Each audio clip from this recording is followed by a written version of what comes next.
If you can get these things right, then you will be completely off to the races and your moving abroad journey would be smooth and you'll settle down in your job within a year. So in this video, I'm gonna take my 3 years experience of living in Ireland as an international student, and I'll try to condense my knowledge into 3 parts where I'll share what things you need to consider while making the decision, once you have made the decision, and once you land in your dream country. This is what I have shared with hundreds of students on a one-on-one call, and this is exactly how I would approach this if I were to move abroad again and start everything from scratch. So let's get started. And if you're new here, I'm Tanmay, a full-time data analyst and a part-time YouTuber living in Ireland since 2022. Step 1, while you're making the decision to move abroad. So first of all, while making this decision, you need to ask yourself, what is your why? Why do you want to move abroad? Is it something intrinsic or is it something extrinsic?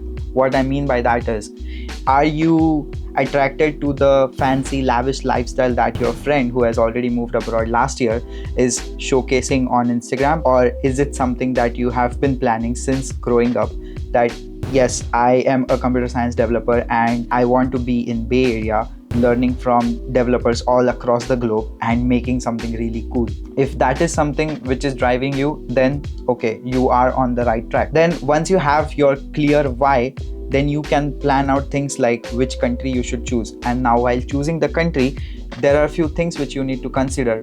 First, you need to check the immigration law. So if you do your masters, then what is the stay back period? So for example, in Ireland or in Europe, it's 1+2, which is basically you can do 1 year of master's program and then you get 2 years of post-study work visa, which allows you to hunt for jobs and gives you enough time to search for the jobs. Where on the flip side, if you are choosing US, then that reduces down to 3 months. And within that 3 months, you need to either file for your OPT, which is get an internship in your own domain that allows you to stay in the country for next 1 year, and then you can try to hunt for job which is ready to sponsor you.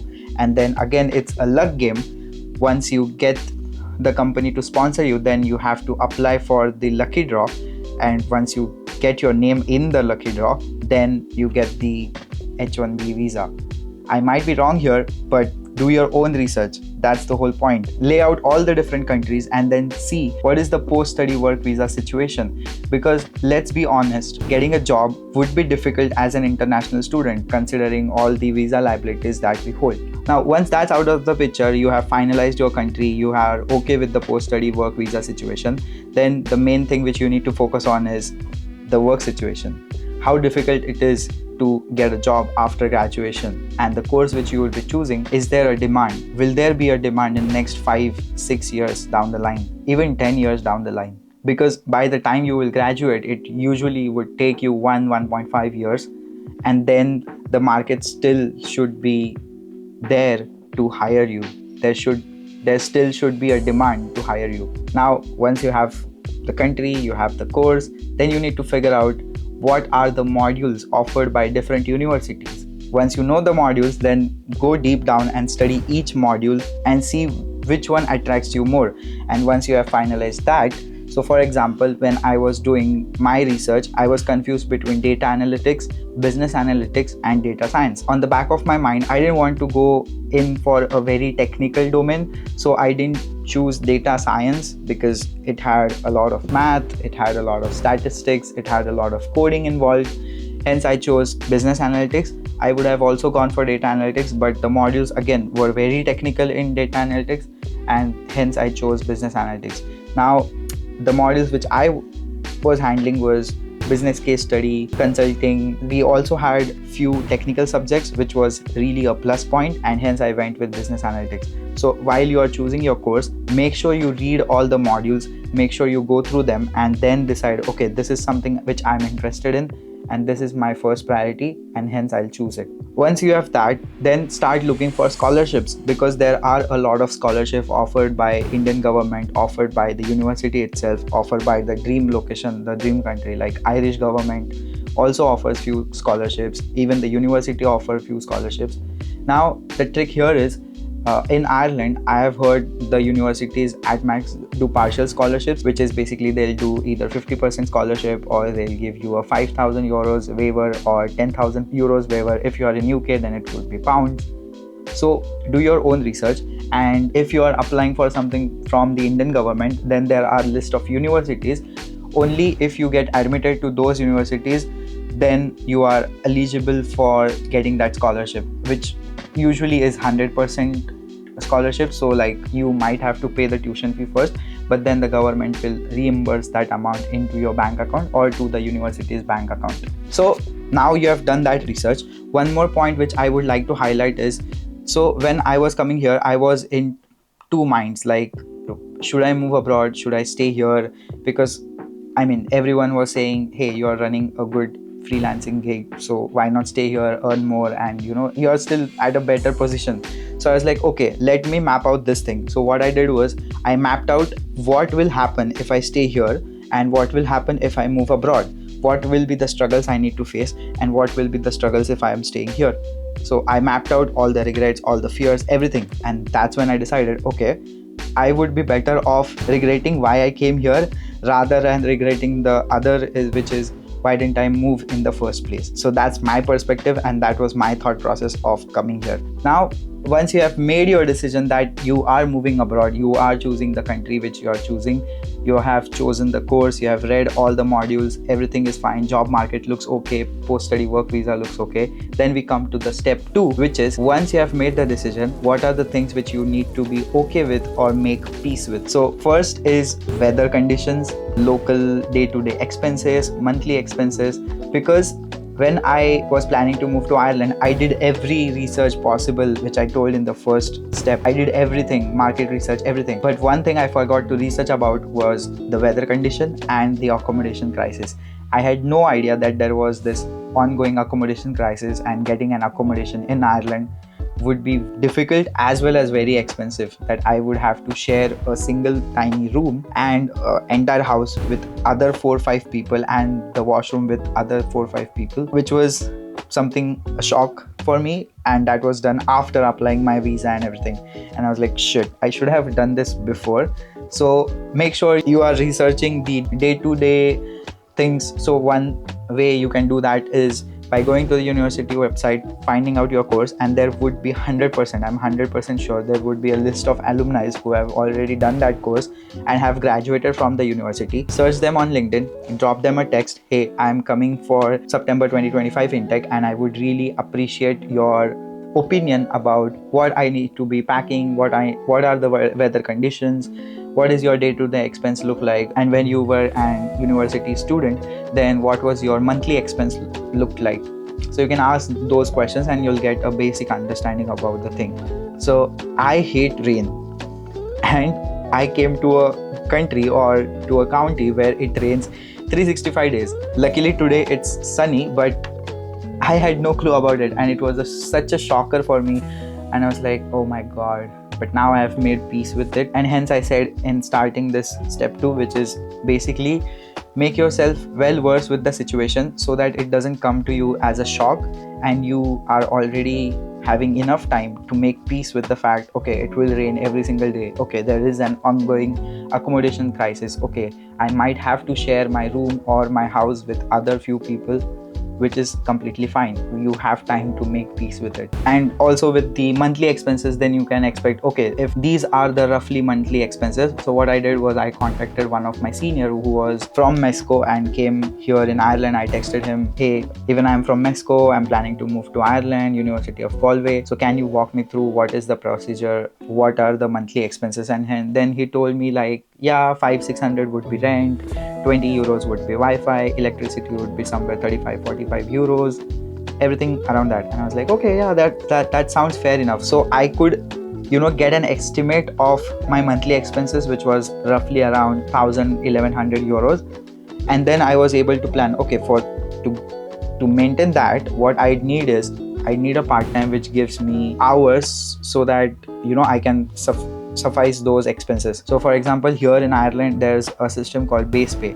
So you get a base pay of 1350, which is decided by the government, and the companies have to pay you the base pay, which is 13 euros 50 cents, and then you can just multiply that with your hours, and then you get a rough estimate about how much you will be getting. Again, disclaimer here, you might not necessarily get 20 hours completely, because as a student you get to work 20 hours during your course time and 40 hours during your summer break or winter break.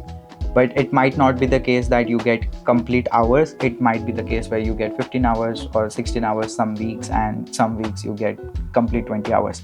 So just to consider an average, then I would say multiply 15 into 13.50 into 4. So that will give you a monthly, rough estimate about how much you would be earning. And then you can be smart about your loan, that okay, if I am paying 20 lakhs in my tuition fee, and if I'm earning this much as part-time, excluding the initial 2-3 months where I won't be having a part-time, then how much extra do I need to keep in my loan? So that's how you can plan things out, and you'll be okay. Again, this is all planning beforehand, because it shouldn't come to you as a shock, and if you're prepared already, then you can make peace with it. You can be okay with the fact that okay, this will be the things which I have to face, so this is something which you have to research. Now once you have made the decision, there are a few other things which you need to be focusing on. Is get your resume nailed down, maybe have a one-on-one with some career expert or someone, and get your resume nailed down,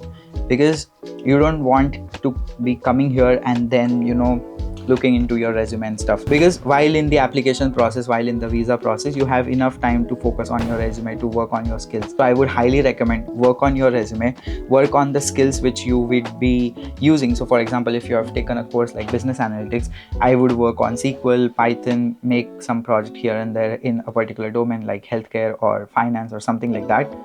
And I'll prepare myself for aptitudes, for interview preparations, for like going on lead code and solving some problems, easy, medium level, hard I won't recommend. Get yourself well versed. One more thing I would recommend is, if you can, then invest in a communication coach or something, or you can just go on YouTube. I'll share a great link here, you can see the screenshot. Go check out this guy's channel. He's awesome in terms of communication. You can get a lot of knowledge how to improve your communication skills, because that's what matters, and it will matter in the long run. So if you are someone like me who is an introvert and underconfident and coming here, you don't want to be coming here and then learning things. If you have time, this would be one thing which I would learn right away, how to improve my communication skills, let alone hard skills. If I just nail down the soft skills, I know I would get my way through it, because whatever I have achieved so far was through networking, was through communicating. So I think if I have the time, I could just nail it down. And in communication particularly, then what you need to learn is how to carry yourself, your grooming, basic grooming stuff, how to speak well, how to articulate your thoughts, what are the hand gestures, what is open body language, what is closed body language, what is tonality. If I would be talking in this tone, then you won't probably listen to me. The fact that I am talking in this energetic tone and making some hand gestures, that is what keeping you hooked in this video. So utilize that, learn that, and as I said, there's a great resource out there. Follow his channel, subscribe, and then follow all the exercises. I literally sit down, hold my pen in my mouth, and read a paragraph. That's how it works. Do it, and it will be a game changer. So yeah, again, link is there. Check the video out, and you'll learn a lot of communication things in that. Okay, so that's all you need to do in your step 2. Prepare for your mock interviews, learn on your communication skills, learn how to articulate your thoughts better, how to pronunciate, how to enunciate words better. Try this exercise, watch the video, prepare yourself for every unexpected thing, like get your resume ready, get your interview prep done, get everything prepared already. Also watch few videos about smart backpacking. I have made a couple of those, you can watch them here. Also make sure that you invest in a good flight ticket, because the thing is, you will try to go for a cheaper version of a flight. It could be 10,000, 20,000 cheaper, but it will some or the other way take the peace of your mind. Because I have this opinion, I chose Emirates and it's the most comfortable flight. I chose Emirates, and I have people who have chosen some, cheap flights, whom I'm talking about. So they chose that, and their luggage went missing. They had a layover, the flight got cancelled, the flight got delayed, there was no Wi-Fi at the airport. There were n number of things which they had to face. It is usually around 14 to 24 hours flight. So why do you want to risk that? I mean, just for 20,000 which you can earn later on. I know it feels really difficult, but think about it. This is your first time travel, and you have to feel comfortable, because once you land, then there are n number of things which you need to take care of. So just invest in good things. And initially, yeah, even I have done few mistakes. I have not invested in good things, but in the long run, think of your peace of mind. And yeah, just make decisions based on that. Which brings me to the step 3, which is, once you have landed in your dream location, figure out what all things you need to do. First will be your SIM card, bank accounts, PPSN, which is basically the tax card, and look for part-times, look for other things. So I've made a video if you're traveling to Ireland here, and if you're traveling to US and stuff. Then I have already done a podcast with a lot of my friends who were in US, and then you can learn from their journey, which you can check on my channel. But coming back to step 3, I would say, as you would have already had your resume, part-time resume, everything ready, start applying for part-time, get the things ready, and start going to networking events, start building your network. This is one thing which I regret, is not building my network. Every single day, stop using Instagram, pick up your phone, use LinkedIn, right, left, center, and the way you would be scrolling on Instagram, start scrolling on LinkedIn, start sending connections. In a month, aim for sending 25-30 connection requests to recruiters, to senior managers in the companies which you would like to work in, and the companies who have a history of visa sponsorship and taking in international students. So research that, get the list of companies, and then start making or building connections with the people there. Also, while you are in the university, start making connections with the people within the university, because I had a huge network of folks who had 6, 8, 10 years of experience, and I didn't leverage that. I didn't do any networking. I was so busy and worried about my part-time, about my loan. I didn't go to outings and hanging around with these guys, which you should, because this will be the last time you would be having any formal education, and just utilize it at the max. Connect with people, connect with folks whom you think have good experience, get their perspective, and be okay of them pointing out to you, you are doing this wrong. It's fine. Don't worry about judgment and anything. Make as many connections as you can. I can't emphasize enough on this fact that just network, man. I didn't do it. Join clubs which you are excited about and show up. I joined lot of clubs, but I didn't show up at either of them. Never went to any event. Do it. Go to events, make connections, because in long run, these will help. Not in terms of job maybe, but it will also help in terms of dealing with loneliness, because come on, we are social animals. We need people to talk to, we need people to hang around with, to have fun. And if in the end it's not for fun, then why the heck did you move abroad? Other few things, as I said, don't take pressure about your loan, because it will be done. Trust me, it will be paid off. You don't have to worry about it. And when I said go to networking events, you can also participate in various different hackathons. I participated only 2 hackathons, but participated in more hackathons.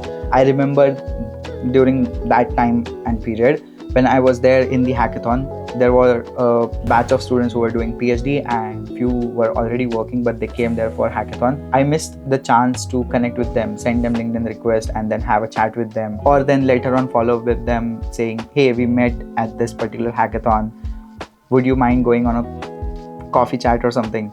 Imagine, it would have, developed into a good relationship, healthy relationship, and then maybe they would have referred me. And also, one more thing is not posting on LinkedIn. Whatever you're learning, whatever you're doing, whatever your thoughts are, just post on LinkedIn. Write a short paragraph and attach 2-3 photos of that and just post. That's it. And see, the thing will be, you'll build your network, you'll keep posting. This network will be looking at your profile, keep looking at your profile. They will be aware, oh, this person exists, Tanmay exists. He has been, active in hackathons and he has won this particular hackathon. He is a business analytics student, and so on and so forth. And when the time will come that you will graduate, and they will be the ones reaching out to you, hey, in my team I think there's an opening for a data analyst or a business analyst, would you mind to join? How cool is that? That's how it will work. So make sure you are active on LinkedIn, make sure you are building the connection. I know I have emphasized enough lot of times on this fact, in this point, in this step, but trust me, it is that important. Make networks, go to events, even career fairs. Go to career fairs, talk to people, connect with every single one on the company panel who is standing at their booth. Talk to them, maybe prepare a question or something if you know the person. If they are some founder of a startup and they have been active on LinkedIn, just search. I guarantee you there would be a blog, there would be a LinkedIn post, something written by them, some sort of content piece written by them, or they would have been on some sort of podcast. Study it and then ask them that question. They would remember you, that, oh, this guy asked me some question out of the blue which was through my blog post. How did he even find that? Because every other one would be going there connecting or collecting freebies like myself. But you have to stand out. You just go there, ask questions, right questions, and those questions will come once you have consumed enough content about themselves. Go with a hyper-personalized approach and see how things work out for you. See, I got a job even before submitting my thesis, and it was through networking, which I later on realized, like in my second semester. Imagine if I was doing that in the first semester. It would be insane. And one bonus or final tip which I would like to share is, do not take pressure about things. Things will fall into place when it is the right time. You will be tested before it happens. You will break down, you will cry, just let it sink in, cry your heart out, but things will fall into place once everything is done. Don't take pressure, enjoy the journey. As cliche as it sounds, but journey is far better than destination. And yeah, it's just how it is. Now that I'm reflecting back upon it, I do regret few things not doing in the university, saying no to parties, saying no to networking events, not going to the events organized by these clubs or societies. But if I would have, then maybe I would have had a huge, bunch of friends who are there to enjoy, to help me out and everything. I built that later on in my journey after I graduated, but if I was in the university, it would have been much more fun. So I want you not to repeat the same mistake, and hence I made this video. I hope it added value to you. And hey, if you are taking pressure about your loan, and then you need to watch this video which talks about how you can save lakhs on your student loan. See you there.